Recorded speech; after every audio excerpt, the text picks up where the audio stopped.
بسم اللہ الرحمن الرحیم۔ آپ حضرات کو معلوم ہے کہ کل سورج گرہن ہے اور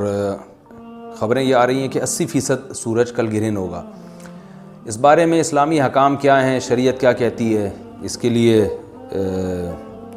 علماء نے سوچا ہے کہ کچھ باتیں عوام تک پہنچائی جائیں، تو اس لیے میں نے بھی ارادہ کیا کہ شرعی حکام اس بارے میں بتائے جائیں، اس میں حکمتیں کیا ہیں۔ رسول اللہ صلی اللہ علیہ وسلم کے دور میں سورج گرہن ہوا ہے۔ آپ صلی اللہ علیہ وسلم کے نرینہ اولاد نہیں تھی، آپ کو اللہ نے اولاد دی اور آپ کے بیٹے کی موت واقع ہوئی۔ یہ ایک بہت بڑا حادثہ تھا اس وقت، کیونکہ عرب میں نرینہ اولاد کی بڑی ویلیو تھی۔ آپ صلی اللہ علیہ وسلم کو اللہ نے بیٹیاں دیں، بیٹا نہیں دی، اور بیٹا دے کے اٹھا لیا، تو ایک بہت بڑا واقعہ تھا، اور اللہ کی قدرت کے اسی دن سورج بھی گرہن ہو گیا۔ تو عرب یہ کہا کرتے تھے، زمانہ جاہلیت میں یہ بات مشہور تھی کہ کوئی بہت بڑا دنیا میں واقعہ ہوتا ہے تو سورج یا چاند گرہن ہو جاتے ہیں۔ اسی دن سورج بھی گرہن ہوا تو یہ بات پھیل گئی کہ محمد صلی اللہ علیہ وسلم سید الانبیاء رسول اللہ صلی اللہ علیہ وسلم کے بیٹے کی چونکہ موت واقع ہوئی ہے، اس لیے سورج گرہن ہوا ہے۔ آپ صلی اللہ علیہ وسلم نے اس بات کی تردید فرمائی اور آپ نے فرمایا، ان الشمس والقمر آیتان من آیات اللہ لا ينکسفان بموت احدہما، کہ سورج اور چاند اللہ کی نشانیوں میں سے ایک نشانی ہے، لا ينکسفان بموت احدہما ولا لحیاتہ، نہ تو یہ کسی کی موت کی وجہ سے گرہن ہوتے ہیں، نہ کسی کی زندگی کی وجہ سے، بل یخوف اللہ بہما عبادہ، اللہ ان کے ذریعے اپنے بندوں کو ڈراتے ہیں۔ یہ بخاری مسلم کی حدیث ہے، اپنے بندوں کو خوف زدہ کرتے ہیں۔ تو یہ اللہ کی نشانیاں ہیں، اور آپ صلی اللہ علیہ وسلم نے اس موقع پر نماز کا حکم دیا، اللہ کے سامنے عاجزی اور انکساری کا حکم دیا۔ دیکھیے یہاں ایک بہت اہم پوائنٹ کی بات ہے ان لوگوں کے لیے جو اسلام کے خلاف ہیں، جو محمد صلی اللہ علیہ وسلم سرور دو عالم سید الانبیاء صلی اللہ علیہ وسلم کو سچا نبی نہیں مانتے، ان کے لیے اس حدیث میں آپ صلی اللہ علیہ وسلم کی نبوت کی ایک بہت زبردست دلیل موجود ہے۔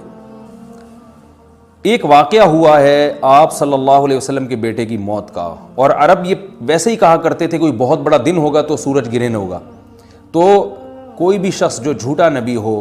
آپ خود بتائیے کہ کیا وہ ایسے موقع پہ اس واقعے کو اپنے حق میں کیش نہیں کرائے گا، اور وہ یہ کہے گا نہیں کہ میں تو پہلے ہی کہتا تھا کہ میں بہت بڑی شخصیت ہوں اور میرے بیٹے کی موت ہونا، ایک پیغمبر کے بیٹے کی موت ہونا ہے، تو یقیناً یہ اس اللہ کی طرف سے ایک نشانیاں ہے، یہ نشانی ہے سورج کا گرہن ہونا، یہ بتانے کے لیے ہے کہ واقعی یہ بہت بڑا دن ہے، اور میں یہ بہت بڑا دن اس اعتبار سے کہ ایک نبی کے بیٹے کی موت واقع ہوئی ہے۔ لیکن آپ صلی اللہ علیہ وسلم نے یہ سب نہیں کیا، اور آپ نے بتایا کہ سورج اور چاند کے گرہن ہونے کا کسی کی موت یا زندگی سے کوئی تعلق نہیں، اور آج سائنس نے بھی ثابت کر دیا ہے کہ یہ ایک سائنٹیفک حقیقت ہے کہ جب زمین اور سورج کے درمیان چاند آ جائے تو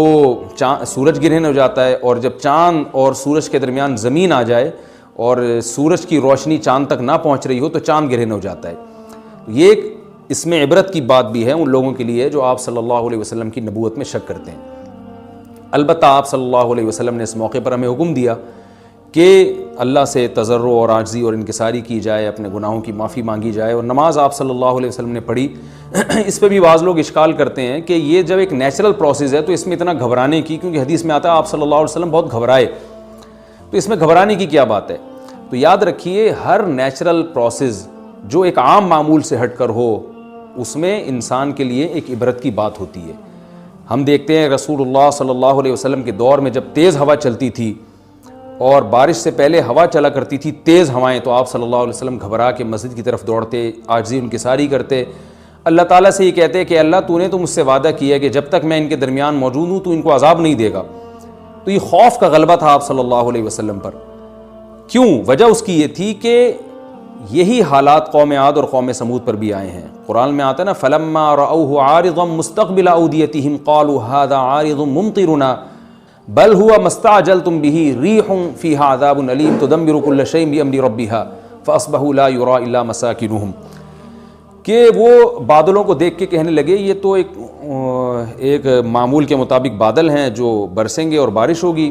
تو پیغمبر نے کیا کہا کہ یہ بارش نہیں ہے بلکہ یہ وہ عذاب ہے جس کی تم جلدی کیا کرتے تھے، اور اس میں ایک ایسی ہوا ہے جو اللہ کے حکم سے ہر چیز کو ہلاک کر دے گی۔ اور پھر ان پر ایک ہفتہ عذاب آیا، اور قرآن کہتا ہے کہ وہ ایسے پڑھ کے ہلاک ہو گئے کہ فَتَرَ الْقَوْمَ فِيهَا صَرْعَىٰ كَأَنَّهُمْ أَعْجَازُ نَخْلٍ خَاوِيَةٍ۔ اے مخاطب اگر تو ان کو دیکھتا تو ایسے لگتا کھجور کے تنے ہیں جو اوندھے پڑے ہوئے ہیں، تو ایسے ہوا نے ان کو تہس نہس کر دیا۔ تو یہ عام معمول سے ہٹ کے جب بھی اس کائنات میں کوئی تغیر آتا ہے تو وہ اللہ کی نشانیوں میں سے ایک سائنٹیفک حقیقت بھی ہے، اس کی ایک لاجک بھی ہے، لیکن اس کے ساتھ ساتھ اللہ کی نشانیوں میں سے ایک نشانی بھی ہے، اور ایسی نشانی ہے جس سے ہمیں ڈرنا چاہیے کہ اللہ تعالیٰ کو اختیار ہے، وہ جب چاہے سورج کی روشنی چھین لے، چاہے کسی بھی طرح سے چھینے۔ اور یہ بھی ایک سائنٹیفک حقیقت ہے جو آپ صلی اللہ علیہ وسلم کی نبوت پر جس نے ایک مہر لگا دی ہے کہ سورج اور چاند کا گرہن ہونا، اگرچہ اس کی ایک لاجک ہے کہ چاند سورج کے سامنے آ جائے تو سورج گرہن ہو جاتا ہے، لیکن اس بارے میں جو ہماری تحقیق ہے، جو سائنسدان کہتے ہیں کہ یہ وقت یعنی خطرے کا وقت ہوتا ہے، سورج سے ایسی خطرناک ریز نکلتی ہیں جو نقصان کا سبب بن سکتی ہیں، تبھی بعض حضرات سورج کی طرف دیکھنے سے بھی منع کرتے ہیں،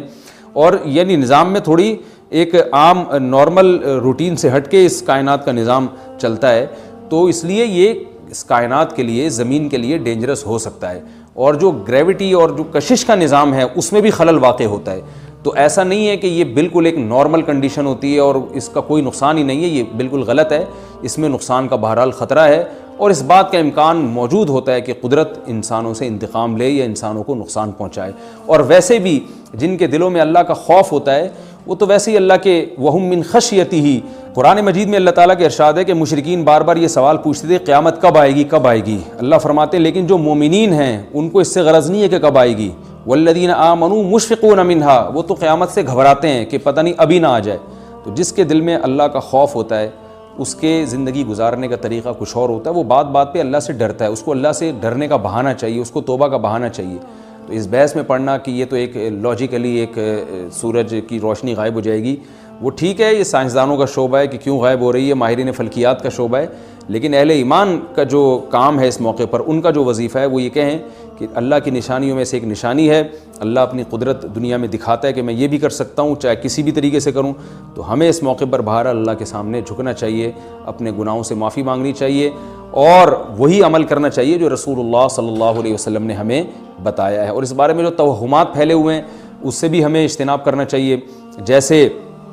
نبی صلی اللہ علیہ وسلم نے عربوں کے وہم کو دور کیا ہے، بھائی اس کا کسی کی موت اور زندگی سے کوئی تعلق نہیں ہے، تو اسی طرح آج کل لوگوں میں ایک سورج اور چاند گرہن ہونے کے بارے میں وہم بھی بہت ہے کہ پتہ نہیں کیا ہو جائے گا، حاملہ عورتیں نہ نکلیں، فلانا نہ کرے، اور فلانا خربوزہ نہ کھائے، اس موقع پر کسی نے تربوز کھا لیا تو یہ ہو جائے گا، الٹی الٹی باتیں پتہ نہیں کیا کیا مشہور ہیں، یہ خربوزے تربوز کی تو میں ویسے ہی مثال دے رہا ہوں۔ تو کوئی بھی چیز جب کہنی ہو تو پوری طرح سے اس کی ریسرچ کریں۔ مجھے نہیں پتا حاملہ عورت کو فائدہ ہوتا ہے نقصان ہوتا ہے سورج گرہن ہونے سے، لیکن اگر نقصان بھی ہوتا ہے تو اس کی کوئی مستند دلیل ہونی چاہیے آپ کے پاس، ایسے ہی سنی سنائی باتیں آگے نقل نہ کریں۔ تو بہرحال ہمیں جو کرنے کا کام ہے جو رسول اللہ صلی اللہ علیہ وسلم نے بتایا ہے وہ کام بخاری اور مسلم کی حدیث کے مطابق نماز ہے، انفرادی بھی ہے، جماعت سے بھی ہے، مستحب یہ ہے کہ جماعت سے نماز پڑھی جائے مسجد میں یا کسی بھی میدان میں، اور 2 رکعتیں امام پڑھائیں گے اور اس میں سرن تلاوت بھی کر سکتے ہیں، جہری تلاوت بھی کر سکتے ہیں، دونوں رائے ہیں علماء کی۔ آج کل جہری کو اس لیے ترجیح دی جاتی ہے کہ صلاۃ کسوف میں جو رسول اللہ صلی اللہ علیہ وسلم کی سنت ہے وہ لمبی نماز ہے، تو لمبی نماز پڑھیں گے تو اگر آپ آہستہ آواز سے پڑھیں گے تو لوگوں کو تھکاوٹ کا احساس زیادہ ہوتا ہے، جہری پڑھیں گے تو تھکاوٹ کا احساس کم ہوتا ہے، تو اس لیے